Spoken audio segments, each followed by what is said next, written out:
ప్రభువైన యేసుక్రీస్తుని పరిశుద్ధమైన నామమునకు మహిమ కలుగునుగాక. నిన్న ఒక దైవజనుడు వాక్యం చెబుతూ ఉంటే విన్నాను.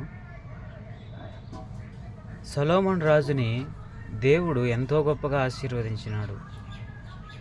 దావీదు సంతానమైనటువంటి సొలొమోన్ని దేవుడు సింహాసనం ఇచ్చి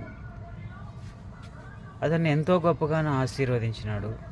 సొలొమోను కూడా దేవునికి ఒక గొప్ప మందిరాన్ని కట్టాడు. గొప్ప మందిరం కట్టినప్పుడు దేవుని యొక్క మహిమ ఆ మందిరాన్ని నిండుకొని ఉన్నది. సొలొమోను బ్రతికినన్ని రోజులు కూడా యుద్ధాలు జరగలేదు. సొలొమోను బ్రతికినన్ని రోజులు కూడా కష్టాన్ని చూడలేదు. ఆశీర్వాదం, ఐశ్వర్యం ఎంతో గొప్పగా ఉంది. కానీ ఆఖరికి సొలొమోను కేవలం ఒక అమ్మాయి కోసరం, అంటే ఒక ఐగుప్తు దేశపు రాణి కోసరము దేవునికి విరోధంగా తప్పు చేసినాడు, దేవుణ్ణి విడిచిపెట్టినాడు అన్నమాట.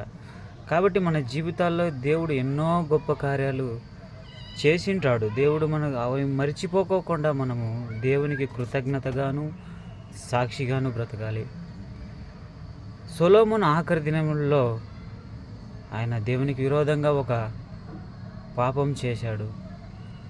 మనము ఆ మొదటి ప్రేమను విడిచిపెట్టుకోకుండా మనము కూడా దేవుని యందు భయభక్తులు కలిగి దేవునికి అనుకూలంగా నడుచుకుందాం. దేవుడు మన జీవితాల్లో చేసినటువంటి మేలులు కావచ్చు, గొప్ప కార్యాలు కావచ్చు, ఎప్పటికీ కూడా మర్చిపోకుండా మనం సాక్ష్యంగా ఉందాం. దేవుని నామమునకు మహిమ కలుగునుగాక.